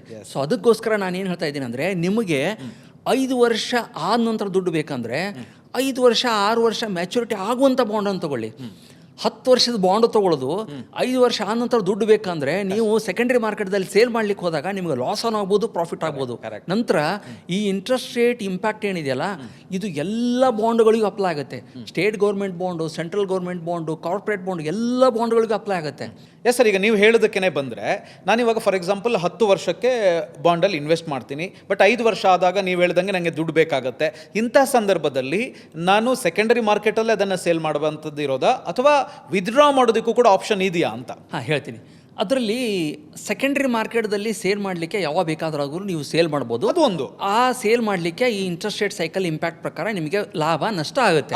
ಅದು ಸೆಕೆಂಡ್ರಿ. ಅದು ಬಿಟ್ಬಿಟ್ಟು ನಾನೇನಾದರೂ ಈಗ ಕಂಪ್ನಿಗಳೇ ಒಂದು ಟರ್ಮ್ಸ್ ಆ್ಯಂಡ್ ಕಂಡೀಷನ್ ಹಾಕಿರ್ತವೆ, ಪುಟ್ ಆ್ಯಂಡ್ ಕಾಲ್ ಅಂತ. ಪುಟ್ ಅಂದರೆ ನೀವು ಸೆಲ್ ಮಾಡ್ಬೋದು, ಕಾಲ್ ಅಂದರೆ ನಾವು ಯೂಸ್ ಮಾಡ್ಬೋದು. ಅಂದರೆ ಈಗೇನಾಗುತ್ತೆ ಅಂದರೆ ಇಂಟ್ರೆಸ್ಟ್ ರೇಟ್ ಸೈಕಲ್ ಹೆಚ್ಚಿಗಿದ್ದಾಗ ಒಂದು ಕಂಪನಿ 8% ಇರುವಂಥ ಒಂದು ಬಾಂಡನ್ನು ಇಶ್ಯೂ ಮಾಡ್ತಾರೆ. After certain period of a time bank F ಡಿಗಳು 6%, 5% ಬಂದಾಗ ನಿಮಗೆ ಆ ಕಂಪ್ನಿಗಳು 8% ಇಂಟ್ರೆಸ್ಟ್ ಕೊಡ್ತಾ ಇದೆ ಅಂದರೆ ಕಂಪ್ನಿಗಳಿಗೆ ಲಾಸ್ ಅಲ್ವಾ? ಸೊ ಅದಕ್ಕೋಸ್ಕರ ಅವ್ರು ಸರ್ಟನ್ನು ಬೈಬ್ಯಾಕ್ ಆಪ್ಷನ್ ಅನ್ನು ಇಟ್ಟಿರ್ತಾರೆ. ಈ ಬೈಬ್ಯಾಕ್ ಆಪ್ಷನ್ ಇದ್ದಾಗ ಅದನ್ನು ಕ್ಲೋಸ್ ಮಾಡಿಬಿಡ್ಬೋದು, ನೀವು ಕ್ಲೋಸ್ ಮಾಡಿಬಿಟ್ಟು ಇದು ಮಾಡ್ಬೋದು. ಸೊ ಸೆಕೆಂಡ್ರಿ ಮಾರ್ಕೆಟ್ದಲ್ಲಿ ನೀವು ಸೆಲ್ ಮಾಡೋದು ಒಂದು ಆಪ್ಷನ್ನು. ಈ ಕಂಪ್ನಿಗಳು ಪುಟ್ ಆ್ಯಂಡ್ ಕಾಲ್ ಅಂತ ಆಪ್ಷನ್ ಏನು ಇಟ್ಟಿರ್ತಾರಲ್ಲ, ಆವಾಗ ನಿಮಗೆ ಸೆಲ್ ಮಾಡಲಿಕ್ಕೆ ಅಥವಾ ಅವರೇ ಬೈಬ್ಯಾಕ್ ಮಾಡಲಿಕ್ಕೆ ಆಪ್ಷನ್ ಇರುವಂಥದ್ದು ಒಂದು. ಸರ್, ನಾನು ಕೆಲವೊಂದು ಪ್ಲಾಟ್ಫಾರ್ಮ್ ಬಗ್ಗೆ ಕೇಳಿದ್ದೀನಿ, ಅದು ನಿಜನ ತಪ್ಪ ಅಂತ ನನಗೆ ಗೊತ್ತಿಲ್ಲ. ಏನು ಅಂತ ಹೇಳಿದರೆ, ನೀವು ಆ ಪ್ಲಾಟ್ಫಾರ್ಮ್ ಮುಖಾಂತರ ಬಾಂಡ್ಸಲ್ಲಿ ಹೂಡಿಕೆ ಮಾಡಿದರೆ, ಕಾರ್ಪೊರೇಟ್ ಬಾಂಡ್ಸಲ್ಲಿ ಹೂಡಿಕೆ ಮಾಡಿದರೆ, ನಿಮಗೆ ಏನಾದರೂ ಟೆನ್ಯೂರ್ಗಿಂತ ಮುಂಚೆನೇ ವಿತ್ಡ್ರಾ ಮಾಡಬೇಕು ಅಂತ ಹೇಳಿದರೆ ನೀವು ವಿತ್ಡ್ರಾ ಮಾಡ್ಕೊಳ್ಬೋದು. ಆಗಿನ ಪ್ರೈಸ್ ಏನಿರುತ್ತೆ ಅಥವಾ ಇಂಟ್ರೆಸ್ಟ್ ಏನಿದೆ ಅದು ಮಾತ್ರ ನಿಮಗೆ ಸಿಗುತ್ತೆ ಅಂತ. ಕರೆಕ್ಟ್. ಏನಾಗುತ್ತೆ ಅಂದರೆ ಅದನ್ನೇ ಹೇಳಿದ್ರಲ್ಲ, ಸೆಕೆಂಡ್ರಿ ಮಾರ್ಕೆಟ್ದಲ್ಲಿ ನಿಮಗೆ ಸೆಲ್ ಮಾಡ್ಬೋದು. ಓಕೆ. ಆ ಸೆಲ್ ಮಾಡೋದಕ್ಕೇ ಲಿಕ್ವಿಡಿಟಿ ಅಂತಾರೆ. ಅದರ ಪ್ರಕಾರ ಮಾಡೋದು ಯಾವುದೇ ಪ್ಲಾಟ್ಫಾರ್ಮ್ ಇರಲಿ, RBI ರಿಟೇಲ್ ಡೈರೆಕ್ಟ್ ಇರಲಿ ಅಥವಾ ಪ್ರೈವೇಟ್ ಪ್ಲೇಯರ್ಸ್ ಪ್ಲಾಟ್ಫಾರ್ಮ್ ಇರಲಿ, ನೀವು ಸೆಕೆಂಡ್ರಿ ಮಾರ್ಕೆಟ್ದಲ್ಲಿ ಸೆಲ್ ಮಾಡ್ಬೇಕಂದ್ರೆ ಫಸ್ಟ್ ಥಿಂಗ್ ನೀವು ನೋಡಬೇಕಾಗಿದ್ದು ಲಿಕ್ವಿಡಿಟಿ. ಓಕೆ. ನಾನು ಸೆಲ್ ಮಾಡಲಿಕ್ಕೆ ಪ್ರೈಸ್ಗೆ ಸೆಲ್ ಮಾಡಿಬಿಟ್ಟು ನಾನು ಆರ್ಡರ್ ಟ್ರಿಗರ್ ಮಾಡಿದ್ರೆ ಅಲ್ಲಿ ಬೈಯರ್ಸ್ ಇರಬೇಕು. ಆ ಬೈಯರ್ಸು ಯಾವ ಪ್ರೈಸಿಗೆ ಬೈ ಮಾಡ್ಲಿಕ್ಕೆ ರೆಡಿ ಇದ್ದಾರೆ ಅನ್ನೋದು ಇಂಪಾರ್ಟೆಂಟು. ಅದರ ಪ್ರಕಾರ ನಿಮಗೆ ಲಿಕ್ವಿಡಿಟಿ ಆಗುತ್ತೆ. ನಾನು ಯಾವಾಗ ಬೇಕಾದಾಗಲೂ ನಾನು ಸೆಲ್ ಮಾಡ್ತೀನಿ ಅಂದರೆ ಲಿಕ್ವಿಡಿಟಿ ಬೇಸ್ ಮೇಲೇ ಇರೋದು. ಆ್ಯಂಡ್ ಮೋರ್ ಓವರು ಇಂಡಿಯಾದಲ್ಲಿ ಇನ್ನೂ ಕೂಡ ಬಾಂಡ್ ಮಾರ್ಕೆಟು ಅಂತ ಅಂದರೆ ಎಕ್ಸ್ಪ್ಲೋರ್ ಆಗಿಲ್ಲ ಇರೋದ್ರಿಂದ ನಿಮಗೇನಾಗುತ್ತೆ ಅಂದರೆ ಒಂದೊಂದು ಸಾರಿ ನೀವು ಸೆಲ್ ಮಾಡ್ಬೇಕಂದ್ರೆ ನಿಮ್ಮ ಪ್ರೈಸಿಗೆ ಅಲ್ಲಿ ಯಾರು ಬೈಯರ್ಲೇ ಇರಕ್ಕಿಲ್ಲ.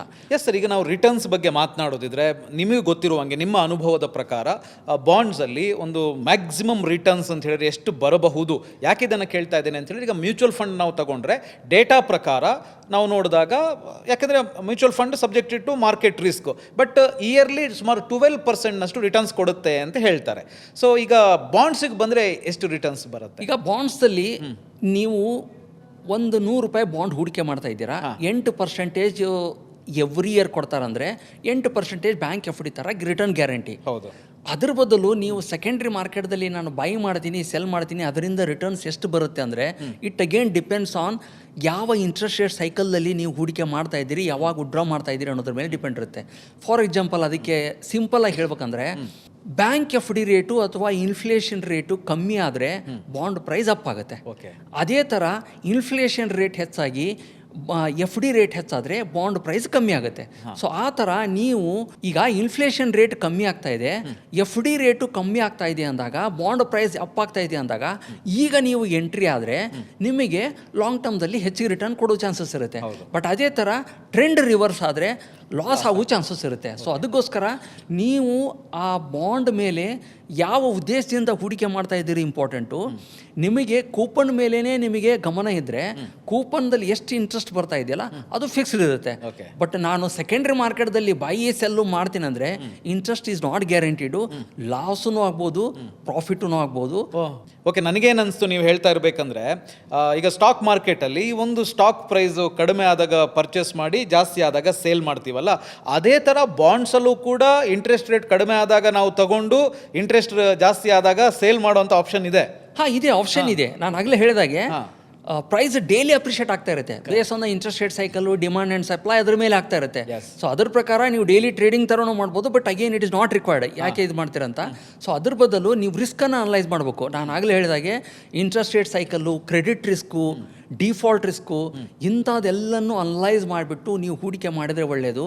ಜಸ್ಟ್ ನಾನು ರಿಟರ್ನ್ಸನ್ನು ನೋಡಿಬಿಟ್ಟು ಟ್ರಿಗರ್ ಆಗಿಬಿಟ್ಟು ನಾನೇನಾದರೂ ಹೂಡಿಕೆ ಮಾಡ್ತಾ ಇದ್ದೇನೆ ಅಂದರೆ ಬಾಂಡ್ ಮಾರ್ಕೆಟ್ದಲ್ಲೂ ನಿಮಗೆ ಲಾಸ್ ಆಗುವಂಥ ಚಾನ್ಸಸ್ ತುಂಬ ಇರುತ್ತೆ. ಬಟ್ ಪರ್ಸೆಂಟೇಜು ಇಯರ್ಲಿ ಇಷ್ಟೇ ರಿಟರ್ನ್ಸ್ ಸಿಗ್ಬೋದು ಅಂತ ನಾವು ಹೇಳೋಕ್ಕಾಗಲ್ಲ. ಇಷ್ಟೇ ರಿಟರ್ನ್ಸ್ ಸಿಗುತ್ತೆ ಅಂತ ಹೇಳಲಿಕ್ಕಾಗಲ್ಲ. ಸಿಗುತ್ತೆ ಯಾವಾಗ ಅಂದರೆ, ನಾನು ಸೆಂಟ್ರಲ್ ಗೌರ್ಮೆಂಟ್ ಬಾಂಡ್ ತೊಗೊಂಡಿದ್ದೀನಿ, 5 ವರ್ಷ ಮ್ಯಾಚೂರ್ ಆಗುವಂಥ ಬಾಂಡ್ ಇದೆ, 5 ವರ್ಷ ನಾನು ಹೋಲ್ಡ್ ಮಾಡ್ಲಿಕ್ಕೆ ರೆಡಿ ಇದ್ದೀನಿ, ನನಗೆ ಮಿಡಲ್ ದುಡ್ಡು ಬೇಡ ಅಂದರೆ ಅದು ಗ್ಯಾರಂಟಿ. ಅಂದರೆ ಲಾಂಗ್ ಟರ್ಮಿಗೆ ಅಂದರೆ ಮ್ಯಾಚುರಿಟಿವರೆಗೆ.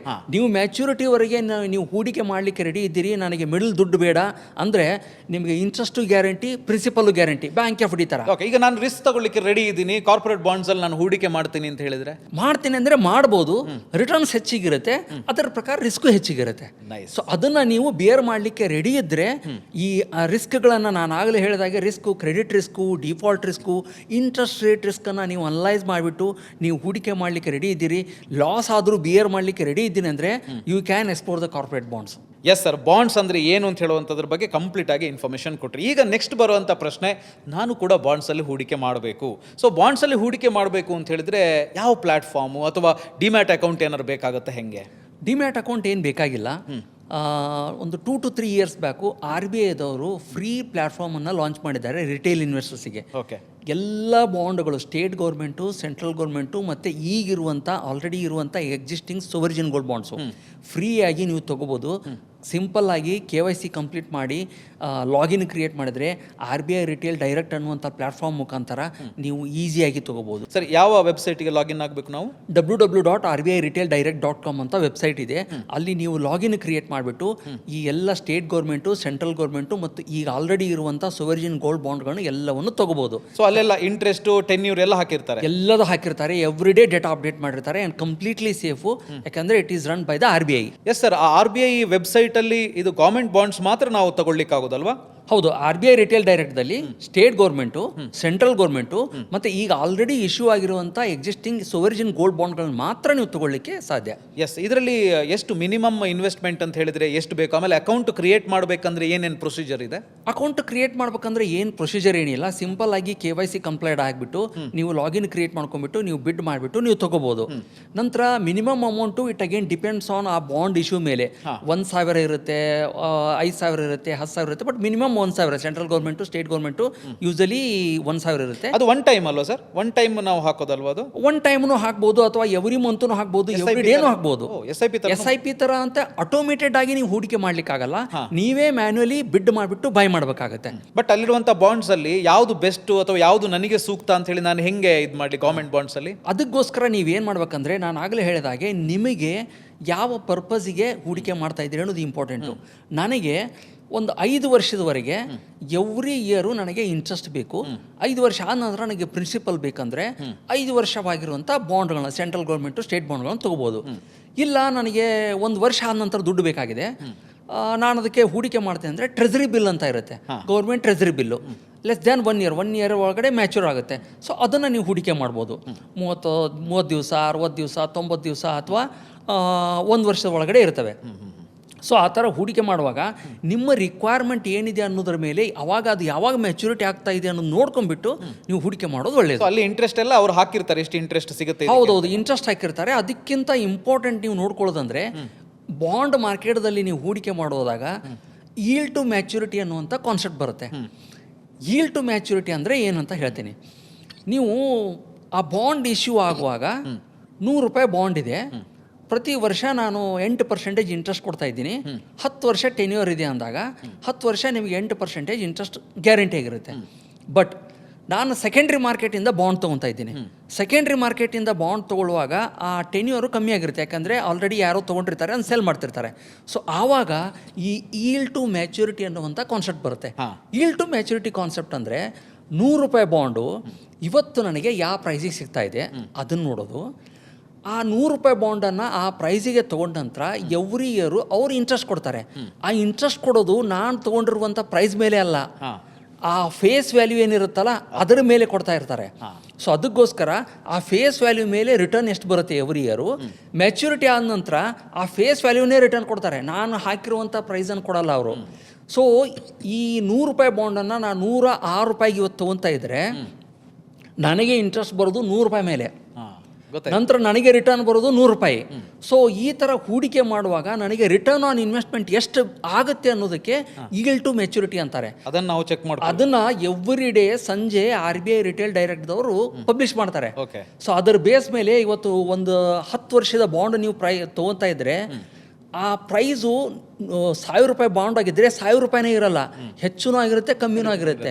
ಸೊ ಅದನ್ನು ತೊಗೊಂಡಾಗ ಆ ಈಲ್ಡ್ ಟು ಮ್ಯಾಚುರಿಟಿಯನ್ನು ನೀವು ಚೆಕ್ ಮಾಡಿದ್ರೆ it will give an indication that 8% YTM ಇದೆ ಅಂದರೆ ನಾನು ಈ ಬಾಂಡನ್ನು ತೊಗೊಂಡ್ರೆ 10 ವರ್ಷ ನಾನು ಹೋಲ್ಡ್ ಮಾಡಿದ್ರೆ ನನಗೆ ರಿಟರ್ನ್ ಬರುವಂಥದ್ದು 8% ಅಂತ ಗ್ಯಾರಂಟಿ. ಎಸ್, ಇದನ್ನೆಲ್ಲ ನೋಡ್ಕೊಂಡು ನಾವು ಇನ್ವೆಸ್ಟ್ ಮಾಡಬೇಕು ಅಂತ ಹೇಳಿದ್ವಿ. ಮತ್ತೆ ಇನ್ವೆಸ್ಟ್ಮೆಂಟ್ ಕೂಡ ಹೇಗೆ ಈಸಿನಾ? ಡೈರೆಕ್ಟ್ ನಾವೀಗ GPay ಎಲ್ಲ ಮಾಡ್ತೀವಲ್ಲ ಅಥವಾ ಲಿಂಕ್ ಮಾಡ್ತೀವಲ್ಲ ಅಕೌಂಟಿಂದ, ಹಾಗೆ ಈಸಿಯಾಗಿ ಮಾಡ್ಲಿಕ್ಕೆ? ತುಂಬ ಈಸಿ ಆಗಿದೆ, ತುಂಬ ಯೂಸರ್ ಫ್ರೆಂಡ್ಲಿ ಇದೆ.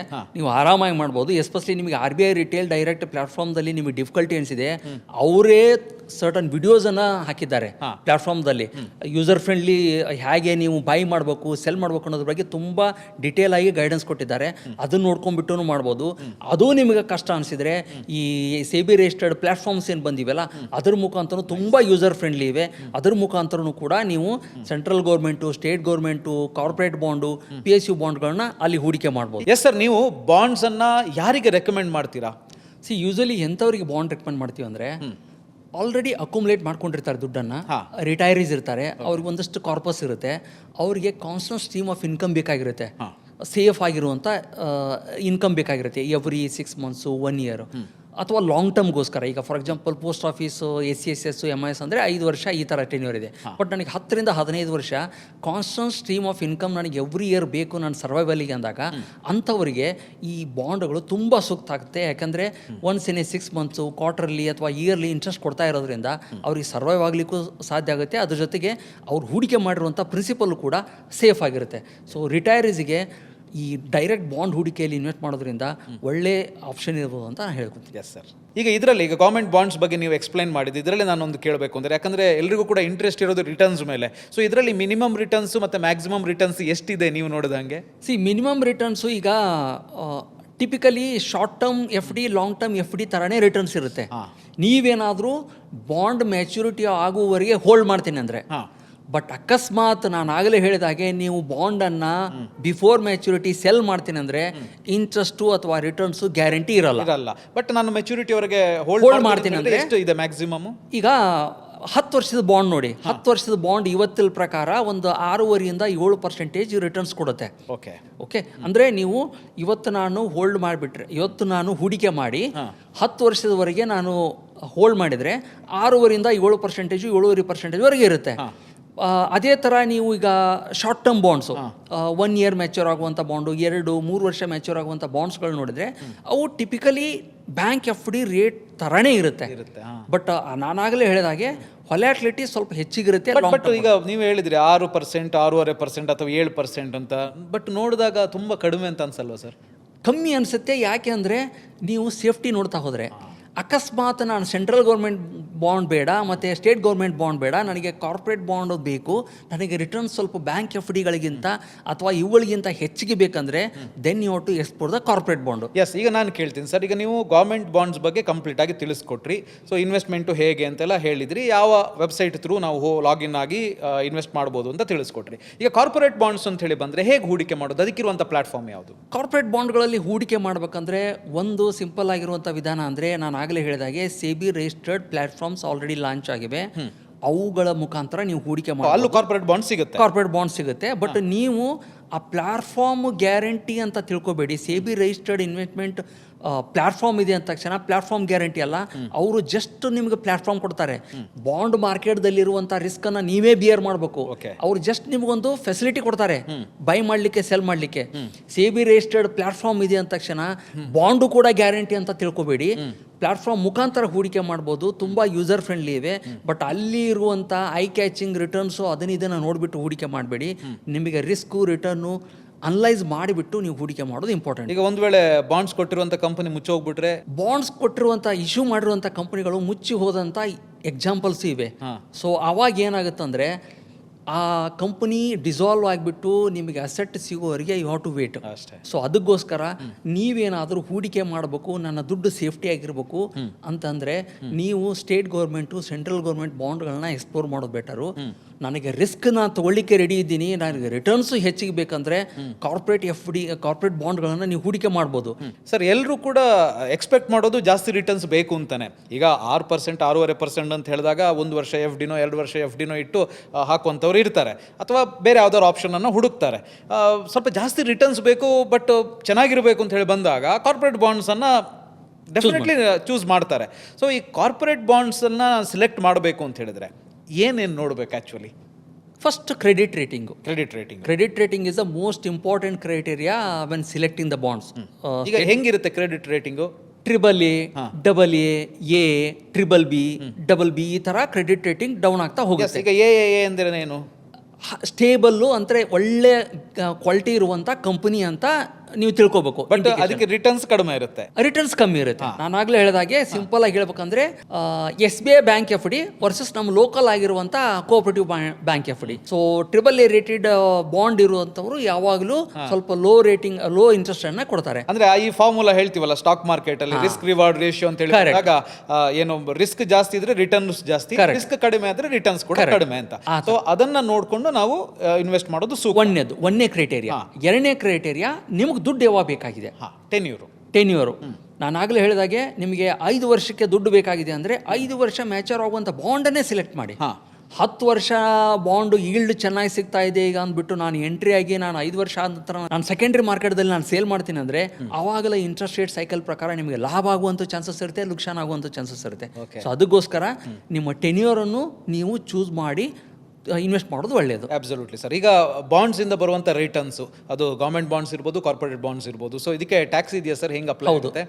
ಅನ್ಲಕ್ಕಿಲಿ ಯಾವುದೇ ಇಂಟ್ರೆಸ್ಟು ನೀವು ಸೆಂಟ್ರಲ್ ಗೌರ್ಮೆಂಟು, ಸ್ಟೇಟ್ ಗೌರ್ಮೆಂಟು ಅಥವಾ ಕಾರ್ಪೊರೇಟ್ ಬಾಂಡ್ದಲ್ಲಿ ನೀವೇನೇ ಇಂಟ್ರೆಸ್ಟನ್ನು ನೀವು ತೊಗೊಂಡ್ರು ಕೂಡ it will be taxable as per your income tax. Bank F D ಥರನೇ ನೀವು ಟ್ಯಾಕ್ಸ್ ಕಟ್ಟಬೇಕಾಗುತ್ತೆ. ಎಸ್, ನೀವು ಹೇಳಿದ ಪ್ರಕಾರ ಟ್ಯಾಕ್ಸ್ ಇದಕ್ಕೆ ಅಂತ ಹೇಳಿದ್ರೆ ಇನ್ಕಮ್ ಸ್ಲ್ಯಾಬ್ ಥರನೇ ಟ್ಯಾಕ್ಸ್ ಇದಕ್ಕೆ ಅಪ್ಲೈ ಆಗುತ್ತೆ. ಸೊ ಇದು ತಲೆಯಲ್ಲಿ ಇಟ್ಕೊಳ್ಬೇಕಾಗುತ್ತೆ. ಈಗ ಇನ್ವೆಸ್ಟ್ಮೆಂಟ್ ಅಂತ ಹೇಳಿ ಬಂದಾಗ ಡೈವರ್ಸಿಫಿಕೇಶನ್ ಇರಬೇಕು ಅಂತ ಹೇಳ್ತಾರೆ. ನೀವೊಬ್ಬ ಸೆಬಿ ರಿಜಿಸ್ಟರ್ಡ್ ಹಣಕಾಸು ತಜ್ಞರಾಗಿ ಸಜೆಸ್ಟ್ ಮಾಡೋದಿದ್ರೆ ಒಬ್ಬರ ಪೋರ್ಟ್ಫೋಲಿಯೋದಲ್ಲಿ ಎಷ್ಟು % ಬಾಂಡ್ಸ್ಗೆ ನಾವು ಅವಕಾಶವನ್ನು ಕೊಡಬೇಕಾಗತ್ತೆ ಅಂತ? ಈಗ ಯೂಸಲಿ ಬ್ರಾಡರ್ ಸೆನ್ಸ್ ನೋಡಿದಾಗ ನಿಮ್ಮ ಗೋಲ್ ಏನಾದರೂ ಅಂದರೆ ನಿಮ್ಮ ರಿಕ್ವೈರ್ಮೆಂಟ್ ಏನಾದರೂ 3 ರಿಂದ 4 ವರ್ಷದವರೆಗಿದ್ರೆ completely you have to invest in a debt product ಅಥವಾ ಸೇಫ್ಟಿ ಪ್ರಾಡಕ್ಟು. ಬಾಂಡ್ ಆಗ್ಬೋದು, ಬ್ಯಾಂಕ್ ಎಫ್ ಡಿ ಆಗ್ಬೋದು, ಅಥವಾ ಡೆಟ್ ಮ್ಯೂಚುವಲ್ ಫಂಡು, ನಿಮ್ಗೆ ಯಾವುದಿರುತ್ತೆ ಅದರಲ್ಲಿ ಮಾಡಿ.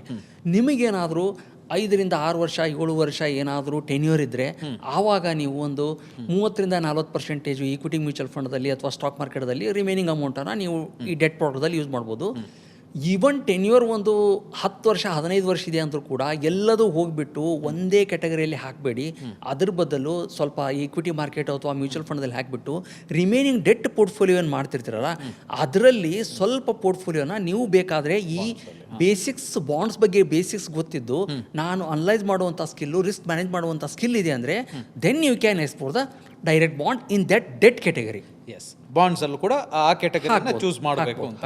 S sir. ಸೊ ಪೋರ್ಟ್ಫೋಲಿಯೋದಲ್ಲಿ ಇಂತಿಷ್ಟೇ % ನಾವು ಇದಕ್ಕೂ ಅವಕಾಶ ಕೊಡಬೇಕು ಅಂತ ಏನಿಲ್ಲ. ಅದು ನಮ್ಮ ಆರ್ಥಿಕ ಸ್ಥಿತಿಗತಿಗೆ ಅನುಗುಣವಾಗಿ ನಾವು ಹೂಡಿಕೆಯನ್ನು ಮಾಡಬೇಕಾಗುತ್ತೆ. Fine sir. ಇನ್ನೊಂದು ಫೈನಲ್ ಕ್ವಶನ್ ಸರ್, ಪ್ರತಿಯೊಬ್ಬರು ಕೂಡ ಕಾಯ್ತಾ ಇರೋದು ಇದಕ್ಕೆ. ನೀವೊಬ್ಬ ಸೆಬಿ ರಿಜಿಸ್ಟರ್ಡ್ ಹಣಕಾಸು ತಜ್ಞರಾಗಿ ಸುರಕ್ಷತೆ ಜೊತೆಗೆ ರಿಟರ್ನ್ಸ್ ಒಳ್ಳೇದಿರುವಂಥ ಯಾವ್ದಾದ್ರು ಬಾಂಡ್ಸ್ ಅನ್ನು ನೀವು ಸಜೆಸ್ಟ್ ಮಾಡಿದ್ರೆ ಯಾವ್ದನ್ನು ಮಾಡ್ತೀರಿ ಸರ್? ನನ್ನ ಪ್ರಕಾರ ಸೆಂಟ್ರಲ್ ಗೌರ್ಮೆಂಟು, ಸ್ಟೇಟ್ ಗೌರ್ಮೆಂಟ್ ಬಾಂಡ್ಗಳನ್ನು ನೀವು ಎಕ್ಸ್ಪೋರ್ಟ್ ಮಾಡೋದು ಬೆಟರು. ಯಾಕೆಂದರೆ default risk, credit rate downgrade ಆಗುವಂಥ ರಿಸ್ಕು ಅಥವಾ ಕಂಪ್ನಿ ಮುಚ್ಚಿ ಹೋಗುವಂಥ ರಿಸ್ಕ್ ಇರಲ್ಲ. ಸೊ ನೀವೇನಾದರೂ ಸೇಫ್ಟಿ ಮತ್ತು ಒಳ್ಳೆ ರಿಟರ್ನ್ ಬರುವಂಥ ಒಂದು ಆಪ್ಷನ್ ನೋಡ್ಬೇಕಂದ್ರೆ ಸೆಂಟ್ರಲ್ ಗೌರ್ಮೆಂಟು, ಸ್ಟೇಟ್ ಗೌರ್ಮೆಂಟ್ ಬಾಂಡ್ಗಳನ್ನು ನೀವು ಹೂಡಿಕೆ ಮಾಡೋದು ಬೆಟರು. ಎಸ್ಪೆಷಲಿ ಸ್ಟೇಟ್ ಗೌರ್ಮೆಂಟ್ ಬಾಂಡ್ಗಳಲ್ಲಿ ಸ್ವಲ್ಪ ರೇಟ್ ಆಫ್ ಇಂಟ್ರೆಸ್ಟ್ ಹೆಚ್ಚಿಗಿರುತ್ತೆ ಸೆಂಟ್ರಲ್ ಗೌರ್ಮೆಂಟ್ಗಿಂತ. ಸೊ ನಿಮಗೇನಾದರೂ ಸ್ವಲ್ಪ ರಿಟರ್ನ್ಸ್ ಹೆಚ್ಚಿಗೆ ಬೇಕಂತ ನೋಡ್ತಾ ಇದ್ರೆ ಸ್ಟೇಟ್ ಗೌರ್ಮೆಂಟ್ ಬಾಂಡ್ಗಳನ್ನ ನೋಡಿ. ಬಟ್ ಕಾರ್ಪೊರೇಟ್ ಬಾಂಡ್ಗಳಲ್ಲಿ ರಿಸ್ಕ್ ಸ್ವಲ್ಪ ಹೆಚ್ಚಿಗಿರುತ್ತೆ. ಸೊ ಆ ರಿಸ್ಕನ್ನು ನೀವು ಅನಲೈಸ್ ಮಾಡಿಬಿಟ್ಟು ಡೈಜೆಸ್ಟ್ ಮಾಡ್ಕೊಳ್ಳುವಂಥ ಕೆಪಾಸಿಟಿ ಇದ್ದರೆ ಕಾರ್ಪೊರೇಟ್ ಬಾಂಡಿಗೆ ಹೋಗಿ. ಬಟ್ ನನ್ನ ಪ್ರಕಾರ central and state government bonds are enough for you ಅಂತ ಹೇಳ್ತೇನೆ. Thank you sir. Thank you very much. Bonds ಬಗ್ಗೆ ಇನ್ ಡೀಟೇಲ್ ಆಗಿ ತಿಳಿಸ್ಕೊಡ್ರಿ. Thank you sir. Thank you. So ನೋಡಿದ್ರಲ್ಲ, ಬಾಂಡ್ಸ್ ಬಗ್ಗೆ ಸೆಬಿ ರಿಜಿಸ್ಟರ್ಡ್ ಹಣಕಾಸು ತಜ್ಞರಾಗಿರುವಂಥ ಬಸವರಾಜ್ ತೋನಗಟ್ಟಿ ಅವರು ಇನ್ ಡೀಟೇಲ್ ಆಗಿ ಪ್ರತಿಯೊಬ್ಬರಿಗೂ ಅರ್ಥ ಆಗೋ ರೀತಿಯಲ್ಲಿ ತಿಳಿಸ್ಕೊಟ್ಟಿದ್ದಾರೆ. ಸೊ ಈ ವಿಡಿಯೋ ನಿಮಗೆ ಇಷ್ಟ ಆಗಿದೆ ಅಂತ ಅನ್ಕೊಳ್ತೀನಿ. ಯಾರಿಗಾದರೂ ಬಾಂಡ್ಸ್ ಬಗ್ಗೆ ತಿಳ್ಕೊಳ್ಬೇಕು ಅಂತ ಇದ್ರೆ ಅಂಥವರಿಗೆ ದಯವಿಟ್ಟು ಈ ವಿಡಿಯೋನ ಶೇರ್ ಮಾಡಿ. ಆ ಮೂಲಕ ಬಾಂಡ್ಸ್ ಬಗ್ಗೆ ಅವರು ತಿಳ್ಕೊಳ್ತಾರೆ, ಅದರ ಜೊತೆಗೆ ಅವರು ಬಾಂಡ್ಸ್ ಅಲ್ಲಿ ಹೂಡಿಕೆ ಮಾಡೋದಕ್ಕೂ ಕೂಡ ಸಾಧ್ಯ ಆಗುತ್ತೆ. ಸೊ ಈ ವಿಡಿಯೋನ ಲೈಕ್ ಮಾಡಿ, ಶೇರ್ ಮಾಡಿ. All the best. Bosswala. Be the boss.